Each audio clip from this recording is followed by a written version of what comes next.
Kylen, I was wondering just the other day, like, why does it feel like we never have enough time to talk about the nitty gritty of the Golden State Warriors? Like, what's going on behind the scenes, why they're a game below 500.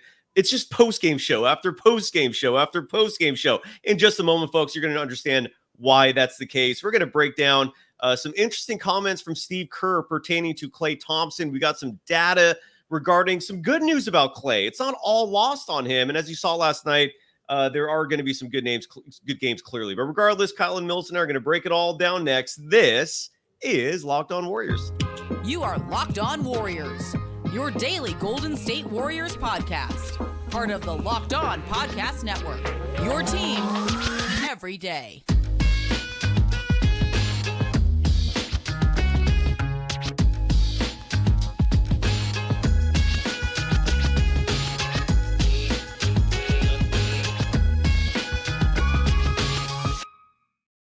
Thank you for making Locked On Warriors your first listen every day. We're free and available wherever you get podcasts and on YouTube. We're part of the Locked On Podcast Network, your team every day. You can follow Kylen Mills on all social media platforms at Kylen Mills. You can follow me on Threads at Dog Wild. Kylen, great to see you. How are you doing? Your final show before Thanksgiving. We're going to have one more. It's a Warriors Suns post-game show tomorrow. But how are you doing this evening? And before we start talking about Klay, what are your thoughts on him leading into last night and this season in general? How you doing? Doing well, Cy. I just was looking at my phone because I'm trying to tweet out to let the people know that we are live. And I'm tweeting out the link for our live stream so all the rest of our followers can join us. But doing well. Happy nice. The Dubs snapped that losing streak. That was a big win last night. They grinded it out one way or another.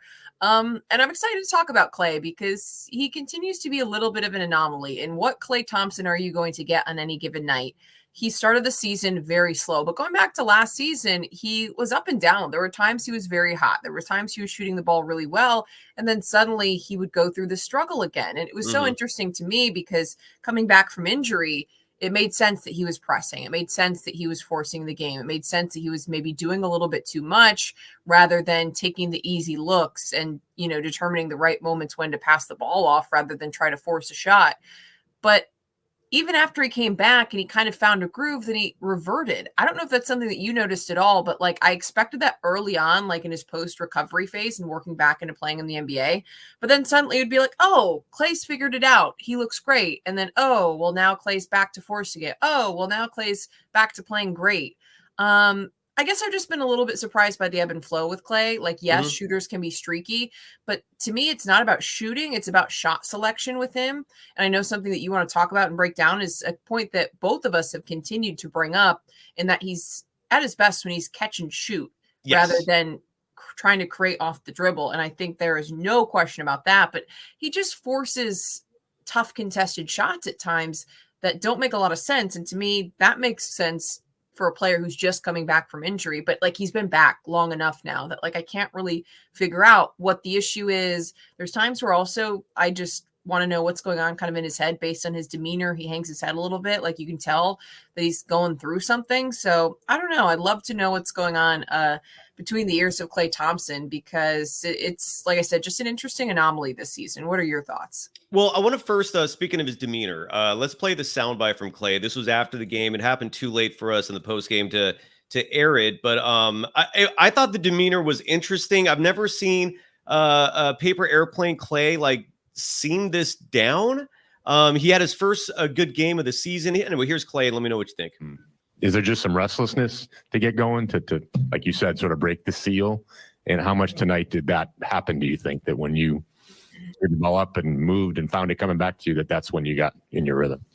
I'm not restless. I mean, I'm just being myself, and I have full confidence in my ability to have a great season. Although I've not shot the ball to my standards, that's fine. The season's so long, you can't get discouraged. I know that better than anybody. And I try to take Steve's advice because he's seen it all. So for me, it's just about enjoying this run, having fun. What else did it prove? Does he seem like someone who's having fun? Did that not seem forced, or am I just reading that? He seemed like emo Klay. That's what he looked like to me. Emo Klay who was in his feelings and down and out. That was weird. Yeah, That was weird I don't to me. know. He definitely doesn't. That press conference and the way that he was just talking and interacting and the body language definitely didn't seem like someone who's feeling super joyful after a win. I'm not, a professional by any means in determining or reading people's body language, but it definitely didn't look to me like he was having fun. And that's the No. big thing. And last night it was a much better performance. If there was a time for him to not be emo and depressed, it should have been last night. But I don't know. Well, there's more to this, right? Because one thing that among many little nuggets that in that attribution there was Klay referencing that, he listens to Steve Kerr. That he mentioned that Kerr has seen it all. And then we see a story today from Anthony Slater via The Athletic, where Anthony Slater quoted Steve Kerr saying, quote, Klay has to get off the ball when he's not open rather than try to beat his guy one-on-one and take a difficult fadeaway. That's what we're trying to focus on. And I think that just echoes what a lot of people, you and I included, have been saying, that part of Klay's problem is he's forcing a lot of shots that, as Kerr mentioned, he's going one-on-one. But there's more to the quote than just that, and I wanted to actually hear it. It was part of last night's post-game press conference. And let's everyone listen to Steve Kerr together, and then we can dissect the whole quote, because it was a lot more than that. So here was Steve Kerr talking about what his approach is with Klay and what he thinks Klay needs to do to be successful. Well, he made a couple early, and then he immediately took 2 bad shots. So I did not sense it early. So I just reminded him. I said, look, if you're not open, just move it. Look at these guys we have on the team who will get you the ball. And we had a beautiful possession early on where the ball swung and hit the paint twice. It was drive kick again. I think Klay hit the 3 to end that possession, and that was that's the blueprint, right? But in order for that to happen, Klay has to get off the ball when he's not open, rather than try to beat his guy one-on-one and take a difficult fadeaway. So that's what we're focusing on, and if he does that consistently, then the game's going to open up for him. All right, so that was the full quote, and he was very honest there about the beginning of the game, how bringing up specific instances where Klay was forcing shots. Kylen, before we get into some interesting stats, anything you want to add on what Kerr said there? I completely agree with Steve Kerr. In this Warriors motion offense, there's some fluidity, but it relies on floor spacing and ball movement. And anytime you have the ball in one individual's hands, they're dribbling all around, it just doesn't do justice to the way this offense is built and it runs at its best. And Steve Kerr just pointed out the Warriors a lot of it is based on the dribble penetration and kick out. It's that's kind of the bread and butter or the foundation of this offense. And that's where you see the Warriors at their best, getting wide open looks. Yes, they can do a lot off the pick and roll, but when you are able to, one of the guys is able to force the defense to collapse, the dribble penetration, kick out, they swing the ball around the horn, another dribble penetration, you swing it out once again to a guy who's wide open beyond the arc. Those are the shots you're looking for, not like dribble down, 2 passes in, and then Klay Thompson decides to take his guy one-on-one, 3-4 dribbles, pulls up, or dances around and then tries to step back beyond the arc. That's just not his best game, and that doesn't serve the Warriors offense. It doesn't do it justice. Now, granted, I think Steph Curry is more of a player who can shoot those threes off the dribble. So not to say that there never should be dribbling in the motion offense, but to me, it's very clear that's not Klay Thompson's greatest skill set. He's better when he's catch and shoot, taking shots. And it's funny that he brought up, because I pointed out yesterday in postgame, he did have one, but at the time I remember thinking why Klay, why? Where he took his defender 1v1, dribbled the baseline, turn around, fade away, baseline, and he ended up hitting it. But at the time I remember thinking this is not the right shot. These are the shots that haven't been falling for Klay Thompson. And these are the times where it feels like he's forcing it a little bit. Yeah. So, I agree with what Steve Kerr said. I think there are definitely times, at least for me, it's frustrating because you see Klay and you're thinking this is not the time to shoot. This is not the time to take your defender 1v1, one-on-one, pass the ball. You know what I mean? There are times, especially when Klay Thompson's struggling, that I feel like he could be making a pass to wait and to help create a better shot. Absolutely. And just for the YouTube viewers, you can see that stat down there. Just to reiterate for the podcast listeners, great Klay on stat. the year is what's up? I just said that's a great stat. Yeah, just Klay on the year is shooting 38.2% on catch and shoot threes, 27.3% on pull up threes, and just 31.4% on pull up jump shots. Now, when he's wide open, and we've heard, if you're watching the NBC broadcast locally, Bob Fitzgerald has been repeating this a lot during the games, that on wide open threes, Klay's shooting 52.6%. So when he's wide open, they're still going in. But again, a lot of it is just Klay forcing it. He's still drawing gravity. Like, defenders are still respecting him, which is huge, right? I mean, if he's not doing that, then you're just an absolute albatross out there. One last thing on Klay before we move on, because a lot of people have been bringing up the fact that he's a slow starter, right? Rick Barry is on the show saying that. I'm hearing almost everybody, even in the chat, I've heard a few people saying that as well. Here are some of his numbers through the first 15 games of the season. And I went back the last 5 years just to give us some perspective, right? Klay Thompson in 2016, 2017. That was the first year with Kevin Durant. He averaged 20.7 points per game. He averaged 2.8 rebounds per game. In 2017-18, first 15 games, he averaged 20.1 points per game, 4.1 rebounds per game, also averaged 2.8 assists. 2018-19, this was the year that sadly at the very end of it in the NBA Finals, he blew out his ACL. He was averaging 21.9 points per game, 3.7 rebounds, 1.8 assists through the first 15 games of that season. Then we didn't see him for close to 3 years because of the aforementioned injuries. Then in the 2021-2022 season, he averaged 17.1 points per game, 3.7 rebounds per game. So that kind of gives you, and then last year, in his first, during those years, Cy, really quick question, like what are his shooting numbers in terms of like field goal and 3-point percentage? Like, was I don't have more, those. I don't have. Okay, those. I just was curious. Also, on top of those numbers, was he more efficient than he is right now? Because that's one thing, and I feel like post-injury, the efficiency has been an issue. Sorry, I feel like everything's been an issue. Like last year, for example, he shot 37.9% from three, and then from the field, he shot 39.3%. And neither of those are great, but they're still higher than this year. So just giving folks some perspective, because actually the one number I don't have is his numbers this year. Do you have those right now in front of you? I guess I can pull that up real fast.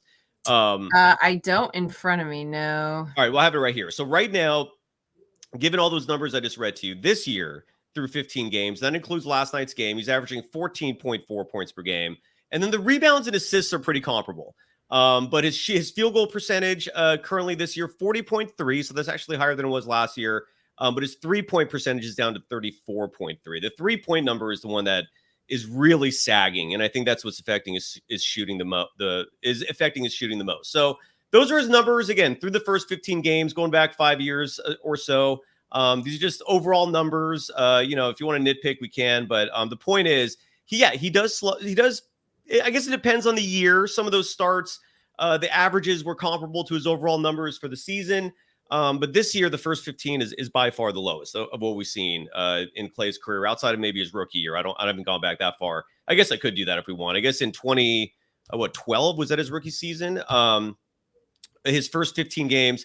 Again, his rookie year was bad. His rookie year, he was putting up Kuminga type numbers, like what Kuminga's doing this year. He averaged just 6.7 points and just 1.5 rebounds per game his rookie year. And then his second year in the league, if we want to start seeing the growth, that went up to 15.4. So what we're saying here in terms of scoring is what Klay is doing through the first 15 games is the worst he's put up since his rookie year.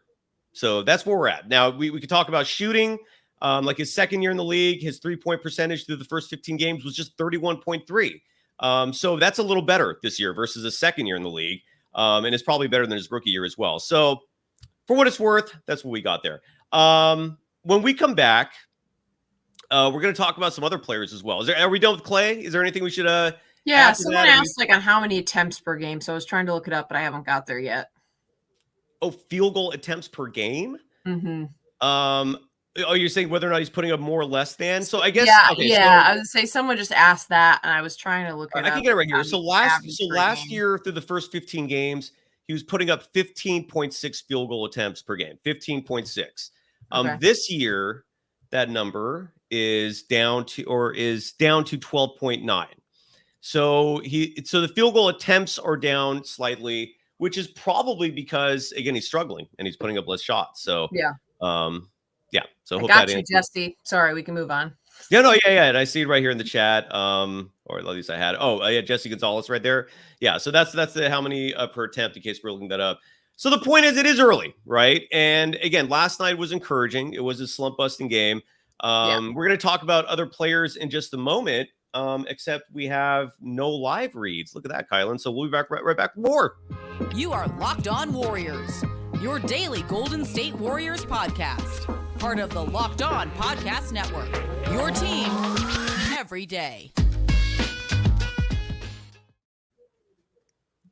Locked On has launched the first ever national sports 24/7 streaming channel on YouTube. Locked On Sports Today is here for you 24/7, covering the top sports stories of the day with the local experts of Locked On, plus our national shows covering every league.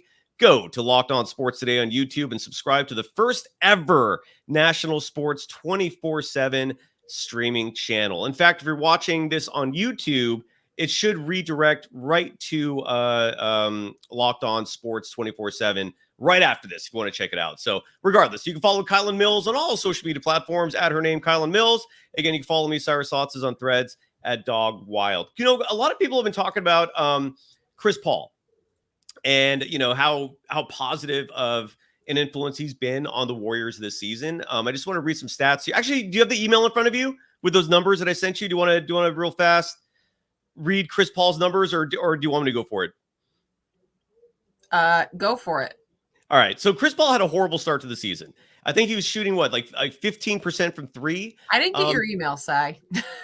Or the text message. I'm sorry. Whatever it was. I was like, you sent an email with Chris Paul's number. The rundown. Yeah. So Chris Paul, though, his threes are falling. And I think that's been just something that should be acknowledged as well. Over the last 4 games, he's shooting 61.9% from deep. He's made 13 of 21. That certainly makes up for, the offensive output we lost with Jordan Poole being traded to the Washington Wizards. Jordan Poole, by the way, I saw this stat. I don't know if you saw this, Kylen. Here, I'll even share this image so that the YouTube audience can see this. Yeah. Just to be blown away, because there were quite a few people who were not happy that Jordan Poole got traded off this roster. A lot of people were mad at Draymond Green for possibly being the catalyst behind that. Jordan Poole right now, his net rating on the year is minus 14.2. That is the worst plus minus of any individual with a minimum of 15 field goal attempts per game all time. Not this season, not over the last 5 or 10 years, all time. So Jordan Poole, and now there's speculation that the Warriors, the Wizards might trade him. He's on the trading block. So yeah, the Chris Paul trade, I think, worked out and then some. What are your thoughts on that? What are your thoughts on Chris Paul in general? Chris Paul was the right move for the Warriors. I questioned it at the time. I do think it made sense if the Warriors were going to move a piece that Jordan Poole would be the piece to move. I don't think personally that it quite worked out based on the role the Warriors were looking for in terms of someone being able to spark and run the second unit. To me, after what we saw last season, it was fair to say Jordan Poole wasn't the guy. I still think JP3 could have a future in this league to be successful. He's still very young. I do still think he needs refining. Some of the decision-making, the composure issues, shot selection issues could be worked out. The Warriors don't have time for that. That's a big part of the issue. So I don't want to, I'm not coming on here just to, rag on JP3, which I feel like some people are doing. They're just, looking for an opportunity to jump on him. I just don't think that it made sense with where the Warriors are at right now. Could he work through some of those issues? I still think it's very possible, but I think that the Warriors made the right trade. It's very apparent to me they needed CP3 for a lot of different things, but just the changeover and the contrast between Jordan Poole in the second unit and Chris Paul is stark. The assist to turnover ratio is the number one thing that stands out, and the Warriors needed that. They already have, especially this season, young players that they're looking to in the second unit, especially with Jonathan Kuminga and Moses Moody having bigger roles. I'd like to see Moses Moody have an even bigger role than he's had lately, but still, some of those guys do need the veteran leadership and someone who's going to not only be a ball handler and facilitator, but a good decision maker. And CP3 has done all of that and above. The only issue has been that he hasn't been able to shoot the ball. That's been a big problem. And, I know you've been analyzing his numbers. It seems like he's on the up and up, but that's really the only question that remains is how to get CP3 hitting some shots. But that's not why the Warriors brought him here. I almost feel like they don't really need him to score. Do I think it would help, especially when the Warriors are in a slump like they have been? Yeah. But if Wiggins and Klay Thompson are scoring and playing to the level they should be playing at, they don't necessarily need CP3 to be a scorer. They need him to do exactly what he's been doing in running the offense. And I like him closing out games because of that composure that he has and the good decision-making. I like him closing out games. I like him running in the second unit. I like him giving Steph some reprieve and being able to take over the role, especially over the course of a long 82-game season. Everything about the fit has been much more than I ever expected. Yeah, and I put on the description on the right side again. If you're watching on YouTube, we put kind of little headlines on the side of our screen, letting everyone know what we're going to talk about.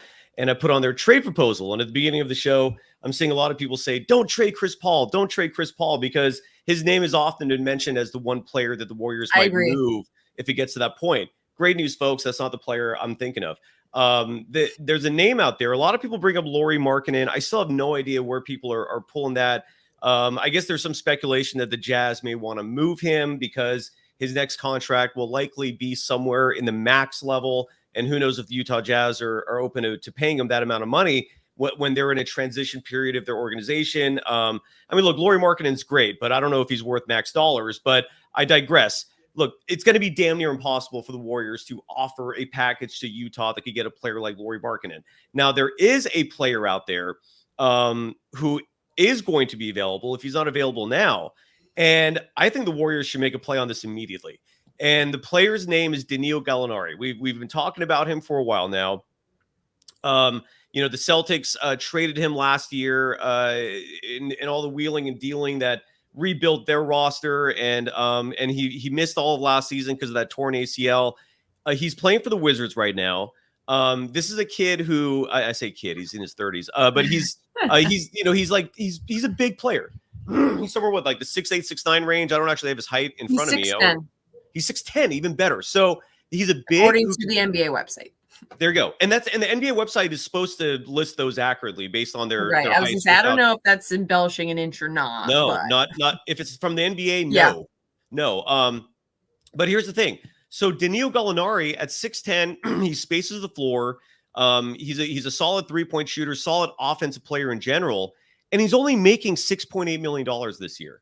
So you can package something that includes Corey Joseph and maybe just one more piece on a minimum deal. You're going to have to throw in a first-round pick or two, and the question then becomes, okay, how much is worth it for Danilo Gallinari, a player who's 35 years old? I think he turns 36 this year. But look, if you're in a win now mentality, which seems like the Warriors are in, and if you really want to help Stephen Curry, trade Corey Joseph, throw in whatever that second player is. I honestly, off the top of my head, don't know if you can trade two-way contracts. I don't think you can. But you also have flexibility. You can sign and trade someone, for example, on a minimum deal. You can get creative is my point. There are ways to make a trade happen for Danilo Gallinari. What are your thoughts on that trade happening? Because I saw that name out there as available, and I thought to myself, it's an incredibly low price you're paying to get him, and it could be such a high reward. What are your thoughts on Danilo Gallinari? So I'm not as sold as you. I'm open to the idea, but I have a couple of issues with Gallinari's game. Number one, he's not great defensively, and two, he's slow. He definitely can still shoot the three ball, and like you said, the floor spacing aspect is something that would help the Warriors. But with the way the Warriors also have needed defensive help, they were not as good last year defensively as they were during the 2022 season or when they won the championship. And defense is something that Steve Kerr absolutely harps on. And I still think they need some defensive help. So, and I also feel like he's very similar to Dario Saric in terms of some of his skill set, to where, like, to me, if they're going to trade for a big, I'd rather see more of a traditional 5. Now, Gallinari has been playing a little bit as a backup 5, I believe, with the Wizards this year. However, Correct. You're also talking about the worst team in the NBA, so I don't know what that says about whether or not he can play that.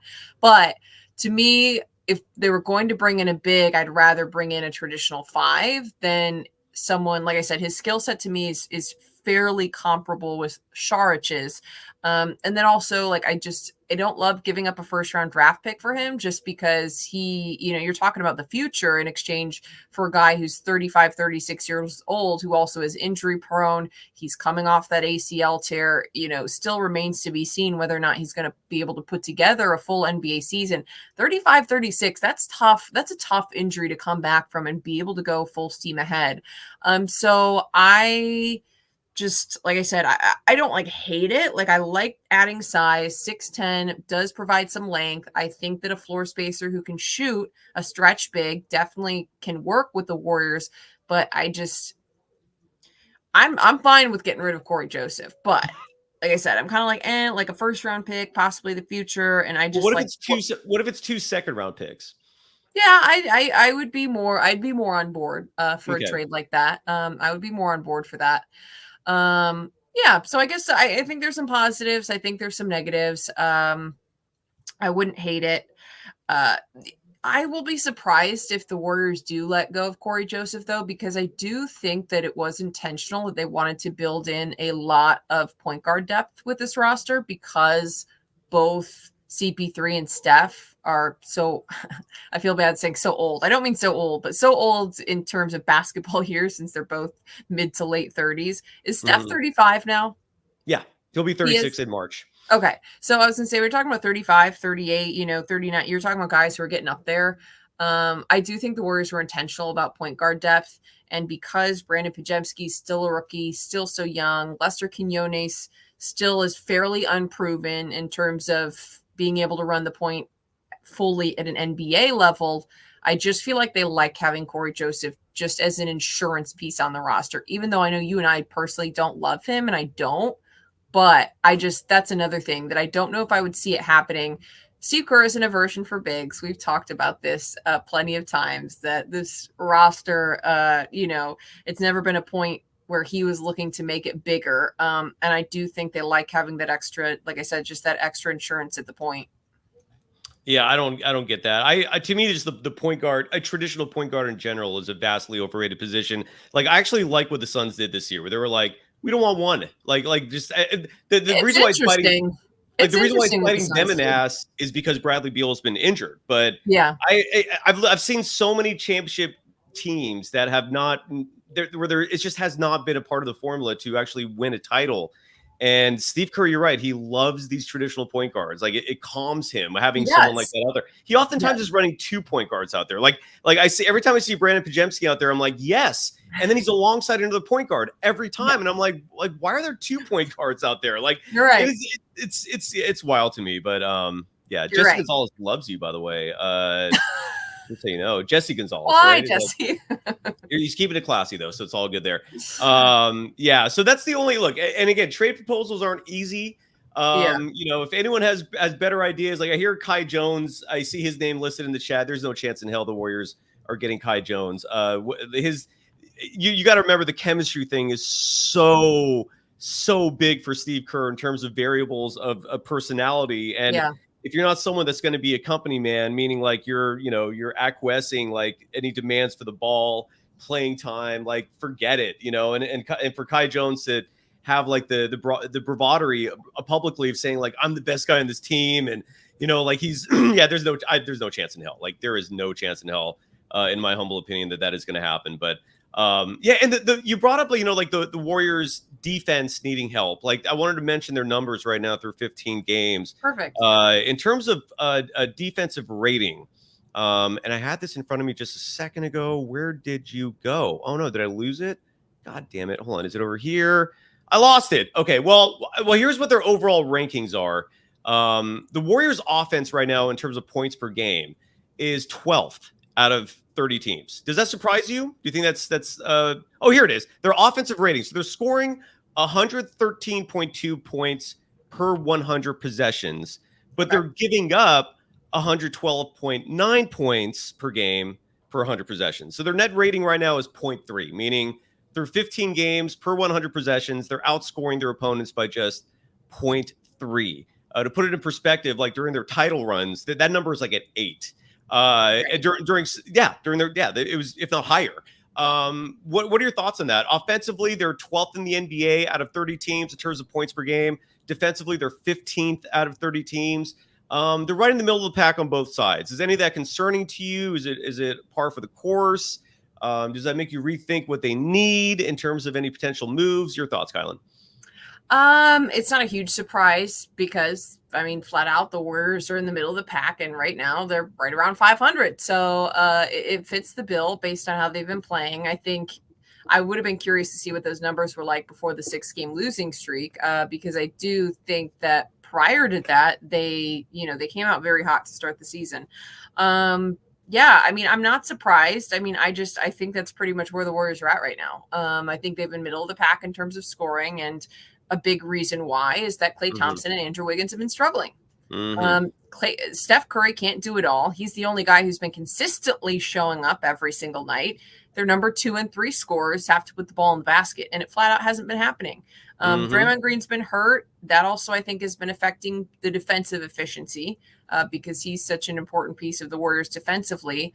But for me, the big thing is getting someone besides Steph to regularly score the basketball. We just talked about how CP3 hasn't been shooting the ball well, so you can't count on him night in and night out. So you're taking out Klay Thompson's been off. Andrew Wiggins has been off. CP3 hasn't been able to shoot, although he's been doing other things well. So the question that keeps coming up that we talked about in the show is who's the second scorer behind Steph? Who's the third behind Steph? There's no one consistently doing that right now.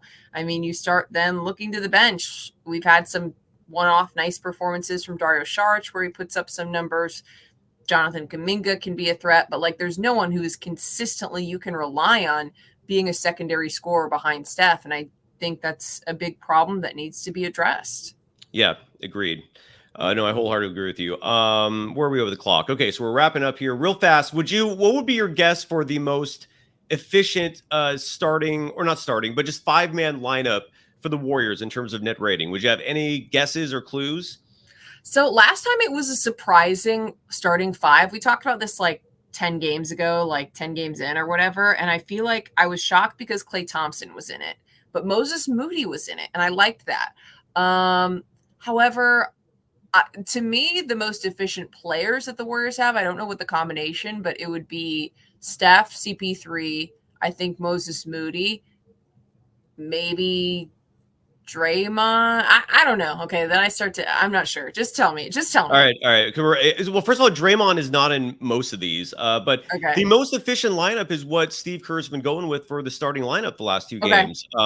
Chris Paul, Steph, Klay, Wiggins, and Looney. They are a plus 22 on the year, and they played 75 minutes together. It is interesting, which does explain why we've seen that starting lineup out there. I honestly wasn't going to put Wiggins in any just because how bad he's been to start the season in any of the most efficient lineups at all. Like, so that's one that surprises me. Yeah. And then the second most, if we're going a minimum of 25 minutes played together, number 2 is Steph. Oh no, Draymond's in this one. Okay. So Steph, Draymond, Wiggins, Looney, and then Moody. That's your second most, but then they're a plus 7 on the year. So really the only one that's played heavy minutes that has been successful so far has been an iteration of what we saw a year ago, except you swap out Chris Paul for Draymond Green. So there you go. That is interesting.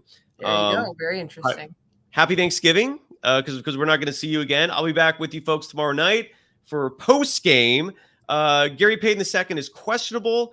He did scrimmage with the team today, so it's going to depend on how he feels tomorrow. Keith Santos has been called with Santa Cruz. Kylen, happy Thanksgiving once again. Have fun with your family. Bye, everyone. Bye, Kylen. Thank you. Happy Thanksgiving, everybody. Bye-bye. Adios. Good show.